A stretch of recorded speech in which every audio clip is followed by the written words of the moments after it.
Hello दोस्तों, अभी तक हम लोगों ने क्लास 10 के चैप्टर का डिस्कशन किया था पिछले वीडियो में। यदि आपने नहीं देखा है पिछला वीडियो तो पिछला वीडियो देखें पहले। और इसके बाद हम लोगों ने कहा था कि आज एक नया चैप्टर लेके चलेंगे जो कि प्रकाश का अपवर्तन तथा परावर्तन। चलिए बच्चों, आज हम पढ़ते हैं प्रकाश। देखिए, प्रकाश में क्या क्या पढ़ना है। प्रकाश में हमें प्रकाश पढ़ना है, प्रकाश का परावर्तन पढ़ना है, प्रतिबिंब पढ़ना है, समतल दर्पण पढ़ना है, गोलीय दर्पण दो प्रकार के, अवतल दर्पण और अवतल दर्पण होता है और उत्तल दर्पण होता है। गोलीय दर्पण के लिए यूवीएफ में संबंध वेरी मोस्ट इंपॉर्टेंट जो हाई स्कूल में आता है। रेखीय आवर्धन, प्रकाश का अपवर्तन और प्रकाश के अपवर्तन और परावर्तन के नियम से कुछ प्रमुख प्रश्न बन जाते हैं जो कि हम लोग इसी में डिस्कशन करेंगे। चलिए आज हम लोग स्टार्ट करते हैं प्रकाश। चलो प्रकाश के बारे में पहले पढ़ते हैं लोग।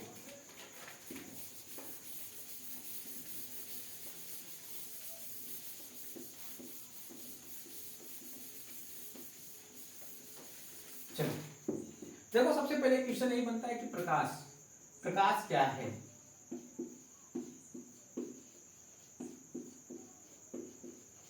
तो पहले प्रकाश से पहले थोड़ा सा आगे जानकारी कर लेते हैं। देखिए, प्रकाश दो रूपों में पाया जाता है। एक मानव द्वारा निर्मित प्रकाश, मानव द्वारा निर्मित प्रकाश। एक होता है बेटा प्राकृतिक प्रकाश।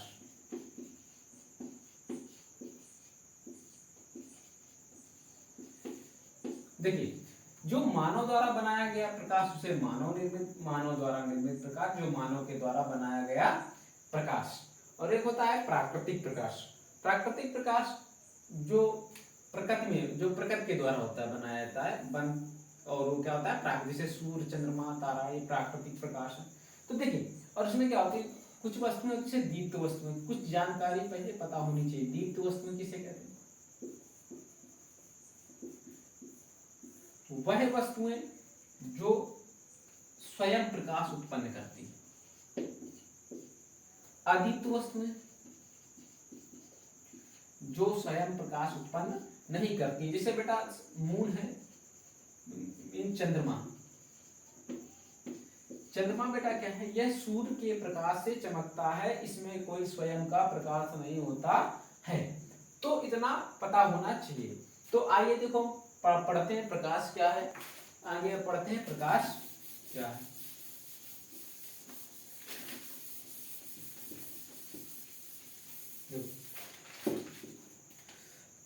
प्रकाश क्या है, तो आज से हम कक्षा 8 से पढ़ते हुए लगातार आ रहे हैं कि प्रकाश एक प्रकार की ऊर्जा है। प्रकाश क्या है, एक प्रकार की ऊर्जा है। चलो लिखते हैं, प्रकाश एक प्रकार की ऊर्जा है। अच्छा, ऊर्जा तो बहुत होती है, जैसे जो चलते हुए जल में गतिज ऊर्जा, और जो पेशी ऊर्जा, जो हाथ में पेशी ऊर्जा। तो ऊर्जा तो बहुत प्रकार की होती है। तो इसमें हम लोग पढ़ते हैं कि ये कौन सी ऊर्जा है। जैसे फोटो इलेक्ट्रिक इफेक्ट के द्वारा जो बैटरी को चार्ज किया जाता है, तो ये ऊर्जा कौन सी है। सबसे पहले आपको बताना है कौन सी ऊर्जा है। आगे देखो, प्रकाश एक प्रकार का कण है। प्रकाश एक प्रकार का क्या कण है, और प्रकाश क्या है, तरंग है। इसमें बहुत चर्चा चली। चलो अच्छा, किसने कहा कि प्रकाश एक कण है और किसने कहा प्रकाश एक तरंग है। तो न्यूटन चाचा ने बोला, न्यूटन ने बोला प्रकाश एक कण है। किसने बोला? न्यूटन ने बोला प्रकाश एक कण है। किसने बोला? न्यूटन ने बोला प्रकाश एक कण है। और हाइगेंस ने बोला प्रकाश एक क्या है, तरंग है। किसने बोला? हाइगेंस ने बोला प्रकाश एक तरंग है। अतः यह प्रकाश एक कण भी है और एक प्रकाश तरंग भी है। इसे क्या कहते हैं अभी बाद में बताते हैं। चलो, अब क्या हुआ, प्रकाश एक कण है, किसने कहा? न्यूटन ने। अब न्यूटन ने तो बोल दिया कि प्रकाश एक कण है, तो सब लोगों ने कहा अच्छा प्रकाश एक कण है, इसको आप बताइए कि प्रकाश कण कैसे है।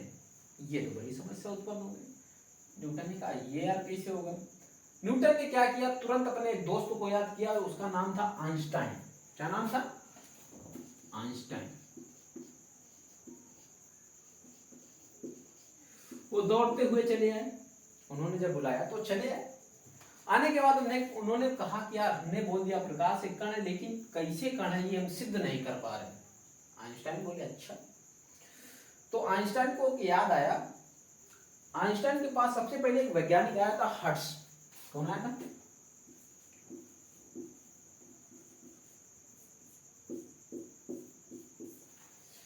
हर्ट्ज ने बोला था कि जब कोई प्रकाश किसी सोलर प्लेट पर आपतित होती है, जब कोई प्रकाश किसी सोलर प्लेट पर आपतित होती है तो उस प्लेट में इलेक्ट्रॉनों का उत्सर्जन होता है। इलेक्ट्रॉन, ताकि इलेक्ट्रॉन, प्रोटॉन और न्यूट्रॉन ये सभी क्या हैं? कण हैं। ये बात किसने कही? हर्ट्ज ने बोला था। किससे? आइंस्टाइन से बोला था कि जब कोई प्रकाश किसी सोलर प्लेट में आपतित होती है तो आपतन के बाद आपतित होती है, आपतित के बाद वह इलेक्ट्रॉन या प्रोटॉन न्यूट्रॉन का उत्सर्जन करता है। इस हिसाब से इलेक्ट्रॉन क्या हुआ? एक कण हुआ। इलेक्ट्रॉन क्या हुआ? कण हुआ। ये किसने बताया? हर्ट्ज ने बताया सन 1903 ईस्वी में। कब बताया? 1903 ईस्वी में। अच्छा, फिर आइंस्टाइन, इसी को कहते हैं प्रकाश वैद्युत प्रभाव। इसको क्या कहते हैं? प्रकाश वैद्युत प्रभाव। तो एक क्वेश्चन बन गया कि प्रकाश वैद्युत प्रभाव सर्वप्रथम किस वैज्ञानिक ने दिया? तो प्रकाश वैद्युत प्रभाव सर्वप्रथम हर्ट्ज नामक वैज्ञानिक ने दिया। इसके बाद देखो फिर क्या हुआ कि आइंस्टाइन ने 1905 ईस्वी में, बात कब की थी? 1905 ईस्वी में आइंस्टाइन ने क्या किया? सन 1905 ईस्वी में आइंस्टाइन ने प्रकाश वैद्युत प्रभाव की व्याख्या कर डाली। प्रकाश वैद्युत प्रभाव की क्या कर डाली? व्याख्या कर डाली। व्याख्या के अनुसार आइंस्टाइन को एक नोबेल पुरस्कार मिला। क्या मिला? नोबेल पुरस्कार मिला, जो 1922 ईस्वी में। किसको मिला? आइंस्टाइन को एक नोबेल पुरस्कार मिला। किसके उपलक्ष्य में? प्रकाश वैद्युत प्रभाव की व्याख्या की थी, इसके कारण आइंस्टाइन को एक नोबेल पुरस्कार मिला सन 1922 ईस्वी में। तो ये तो बात सिद्ध कर दी न्यूटन ने कि न्यूटन ने बता दिया कि प्रकाश एक कण है। अब बात आई हाइगेंस के ऊपर। तो हाइगेंस ने बोला, अब बात किसके ऊपर आ गई? हाइगेंस के ऊपर। तो हाइगेंस बोले यार बात न्यूटन ने तो सिद्ध कर दिया, अब क्या हुआ? अब हाइगेंस के ऊपर नंबर आया। लोग बोले हाइगेंस चाचा दादा जो भी लगते हो, कहा कि इलेक्ट्रॉन, न्यूटन ने बोल दिया कि न्यूटन ने बताया कि प्रकाश एक कण है और सिद्ध भी कर दिया कि प्रकाश एक कण है। अब हाइगेंस के ऊपर नंबर है। हाइगेंस ने तुरंत एक वैज्ञानिक को, अपने दोस्त को याद किया, यंग को। किसको? यंग एक काला कलूटा था, वो स्नान बहुत दिन में किया करता था। इसके बाद जब इसको बुलाया गया तो हाइगेंस ने पूरी बात बताई। अरे यंग, न्यूटन ने बताया कि प्रकाश एक कण और सिद्ध भी कर दिया और हम सिद्ध नहीं कर पा रहे, लोग नारा लगा रहे हैं हाइगेंस बाबा मुर्दाबाद मुर्दाबाद। अच्छा, तो हाइगेंस ने जब यंग को पूरी बात बताई तो यंग ने कहा जाओ पानी ले आओ, साबुन ले आओ। पानी और साबुन लेके आए। हाइगेंस जब पानी और साबुन लेके आए तो उन्होंने स्नान करना प्रारंभ किया। तो उन्होंने क्या देखा कि पानी, जो साबुन का बुलबुला कभी चमक रहा, कभी नहीं चमक रहा।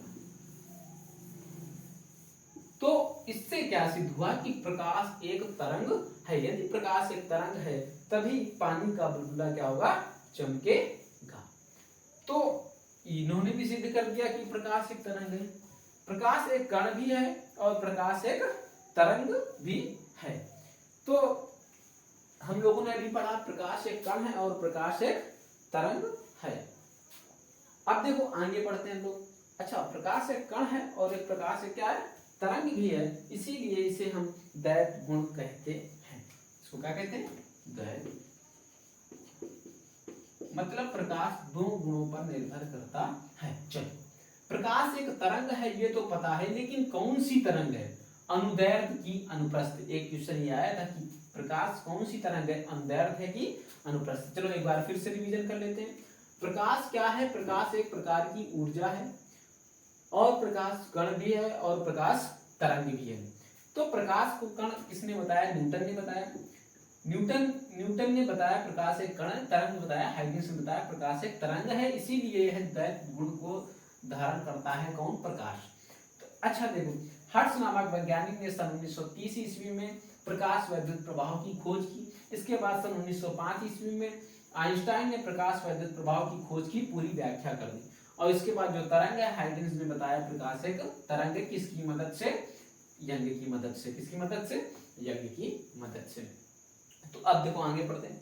प्रकाश एक तरंग है, ये तो सबको मालूम है।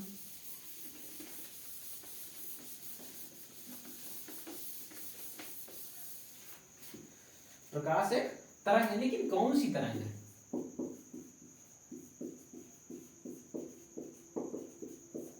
देखो, प्रकाश एक तरंग है, अनुदैर्ध्य तरंग है कि अनुप्रस्थ तरंग है? देखिए, प्रकाश एक स्थान से दूसरे स्थान में विद्युत चुंबकीय तरंगों के रूप में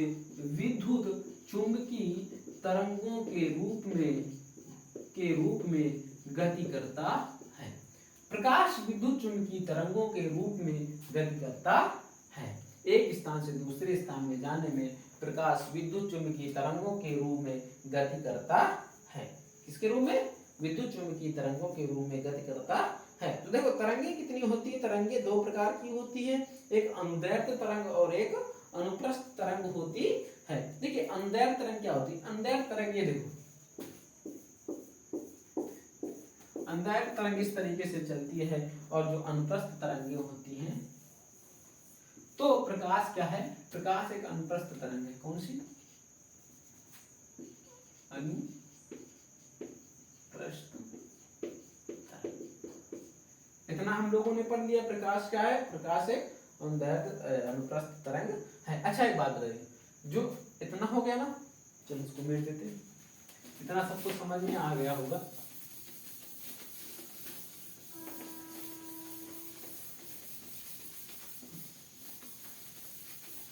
अच्छा अब देखो, जो सूर्य का प्रकाश है मैक्सिमम 200 मीटर की दूरी तक समुद्र में जाता है।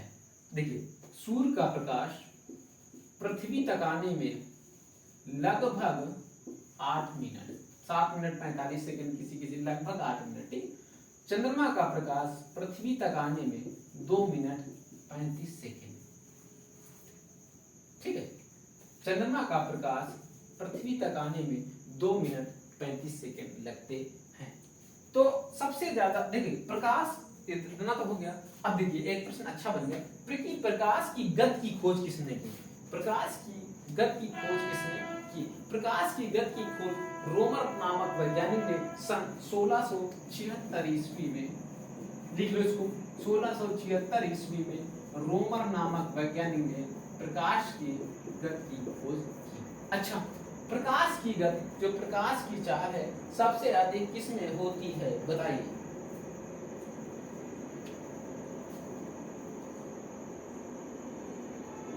बताइए इसको। चलो, प्रकाश का वेग सबसे ज्यादा किसमें होता है? बताइए। नहीं पता? देखो, प्रकाश का वेग,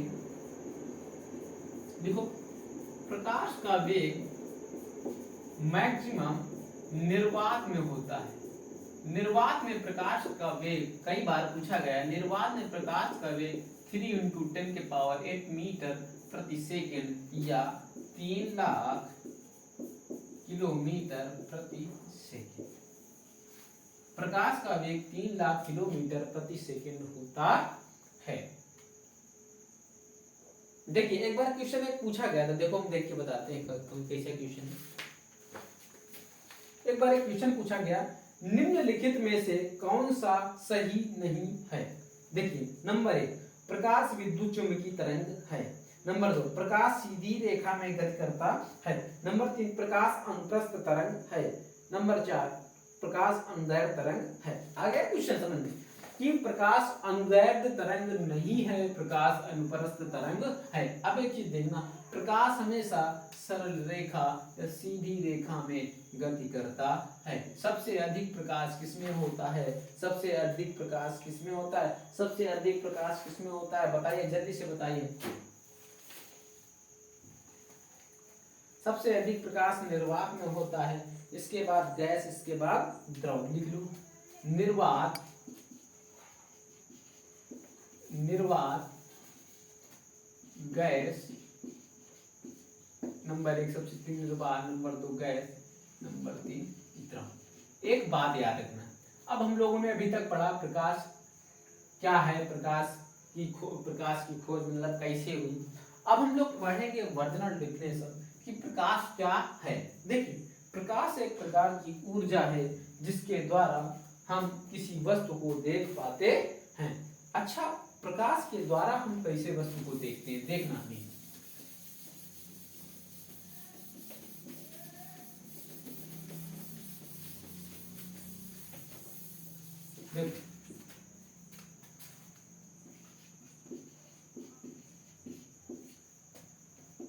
ये कोई वस्तु है, ये हमारी नेत्र।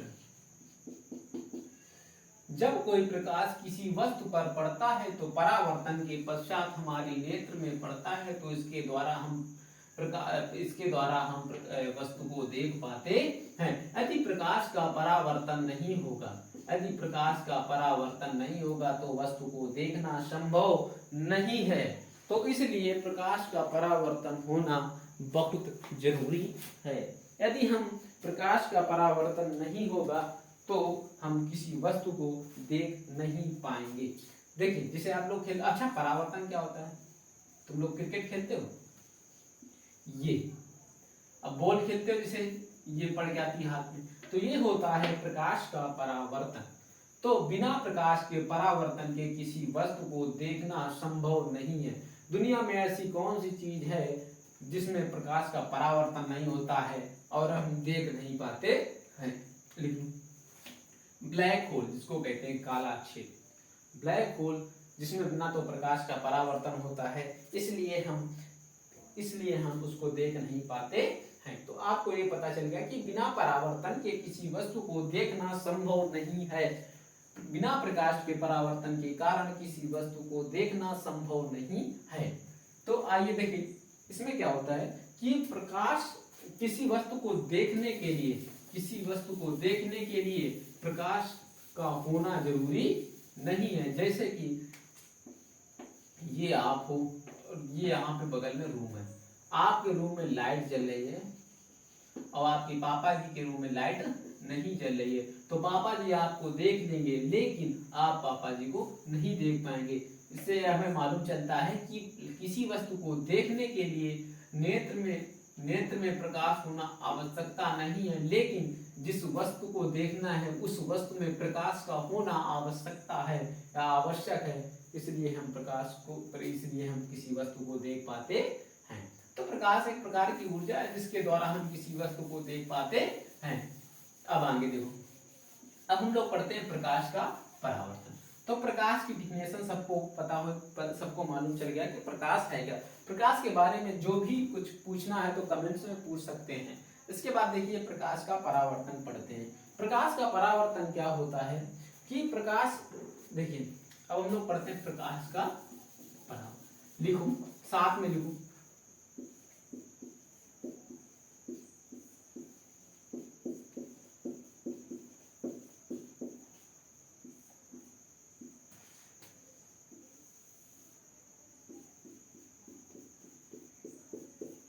जब कोई प्रकाश, अच्छा प्रकाश एक प्रकार का वस्तु है जिसके द्वारा हम किसी चोरी को पकड़ सकते हैं। ठीक है, देखो प्रकाश ये क्या है, ये पालिशदार कोई क्या है, दर्पण। इसमें पालिश नहीं करेंगे तो लेंस बन जाएगा। देखिए, जब कोई प्रकाश किसी चिकनी सतह पर आपतित होता है, जब कोई किरण किसी चिकनी सतह पर आपतित होती है तो आपतन के पश्चात जब कोई प्रकाश किसी चिकनी सतह पर आपतित होती है, आपतित के पश्चात पुनः वह पूरा प्रकाश उसी माध्यम में क्या होता है, लौट आता है। उस माध्यम में लौटने की प्रक्रिया को प्रकाश का परावर्तन कहते हैं। परा मतलब परावर्तन मतलब वापस, पढ़ने के बाद वापस। जब कोई प्रकाश किसी चिकनी सतह पर टकराता है तो उसका अधिकांश भाग उसी माध्यम में लौट आता है। लौटने की प्रक्रिया को प्रकाश का परावर्तन कहते हैं। अच्छा देखिए, सबसे अच्छा परावर्तक प्रश्न आपको कमेंट्स करना है कि सबसे अच्छा परावर्तक प्रश्न किसको माना गया है, बताइए। सबसे अच्छा परावर्तक प्रश्न AgBr को, सिल्वर ब्रोमाइड। और देखिए सिल्वर आयोडाइड को कृत्रिम वर्षा कराने में प्रयोग करते हैं, ये कई बार क्वेश्चन पूछे गए। सबसे अच्छा परावर्तक प्रश्न कौन सा है, तो सिल्वर ब्रोमाइड, जो सिल्वर चांदी की परत। तो अब आगे देखते हैं हम लोग। तो ये है आपतित किरण,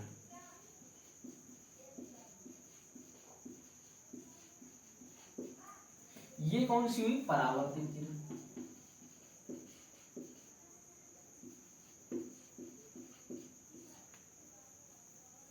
ये हुआ अभिनव। तो ये आपतित किरण मतलब आपतन कोण I, परावर्तन कोण R, इंस्टेंट मैट्रिक्स। तो देखो इसको क्या कहते हैं, ये हो गया रिफ्लेक्शन रे।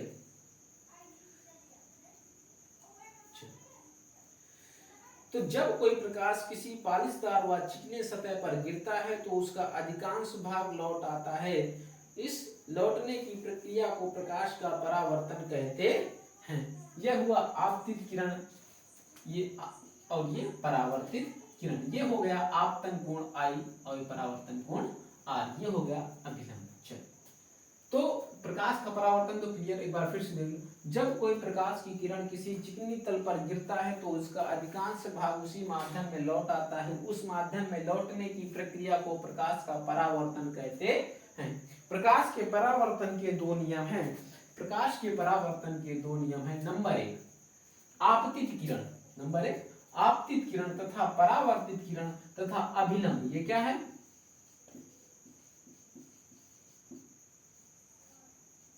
आपतित किरण तथा परावर्तित किरण तथा अभिलंब, ये तीनों एक ही तल पर होते हैं। ये क्या है, तल, ये तीनों एक ही तल पर होते हैं। लिखो नंबर 1 आपतित किरण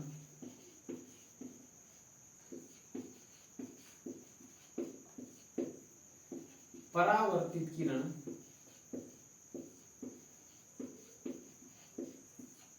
तथा अभिलंब, ये तीनों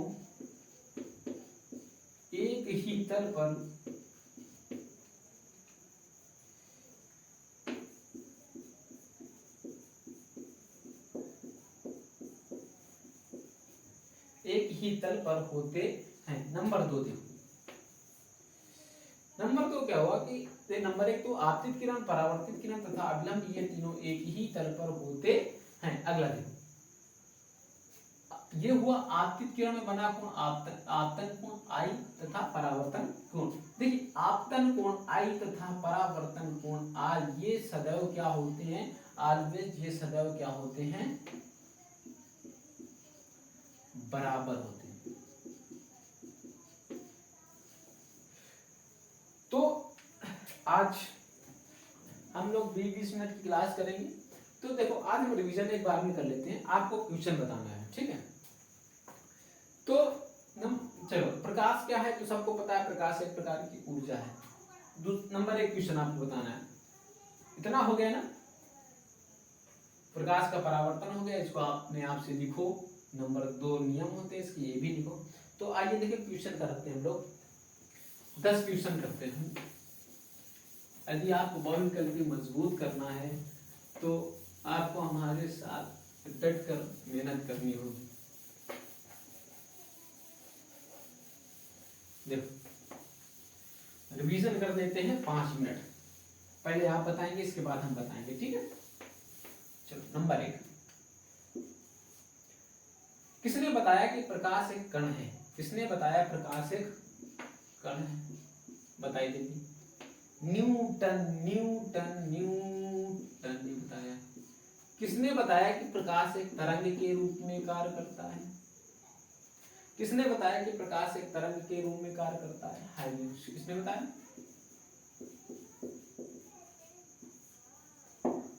नंबर 4 न्यूटन ने। अच्छा बताइए, किस वैज्ञानिक ने सबसे पहले प्रकाश वैद्युत प्रभाव की खोज की? प्रकाश वैद्युत प्रभाव की खोज किसने की? प्रकाश वैद्युत प्रभाव की खोज सबसे पहले किसने की? हर्ट्ज नामक वैज्ञानिक ने 1930। इसके बाद अगला, प्रकाश वैद्युत प्रभाव की खोज तो हर्ट्ज नामक वैज्ञानिक ने की, लेकिन प्रकाश वैद्युत प्रभाव की व्याख्या किसने की? ये आपको बताना है अभी। इसके बाद अगला, हाइजेंस ने किस वैज्ञानिक की मदद से बताया कि प्रकाश एक तरंग है? प्रकाश वैद्युत प्रभाव की खोज हर्ट्ज नामक वैज्ञानिक। इसके बाद किस वैज्ञानिक ने बताया कि प्रकाश की वेग की खोज किस वैज्ञानिक ने की? किसने?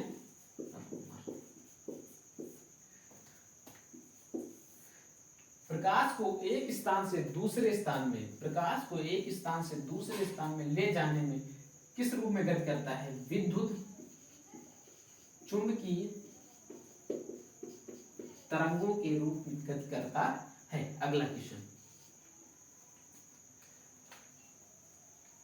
इतना हो गया। अगला क्वेश्चन देखो, प्रकाश हमेशा सरल रेखा में गति करता है। किस रेखा में गति करता है? सरल रेखा में। अच्छा, प्रकाश कौन सी तरंग है? नंबर 9, अनुप्रस्थ तरंग।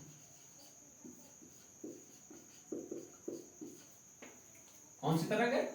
अनुप्रस्थ तरंग। अगला क्वेश्चन, सूर्य का प्रकाश पृथ्वी तक आने में लगभग 8 मिनट और चंद्रमा का प्रकाश 2 मिनट 35 सेकेंड लगभग समथिंग में है। ठीक है। इसके बाद पूरे क्वेश्चन हो गए। आज तक जो कोई भी एग्जाम हुआ हो तो प्रकाश के कितने ही क्वेश्चन पूछे गए। यदि आपको अच्छे नंबर लाना हो तो ये सब पढ़ना पड़ेगा पहले आपको। इसके बाद आपको सिलेबस ये सब पढ़ने से आपका जो बेस कंप्लीट होता है। इसके बाद जब आप कंपटीशन की तैयारी करेंगे तो कोई भी एग्जाम आपका निकलेगा, है।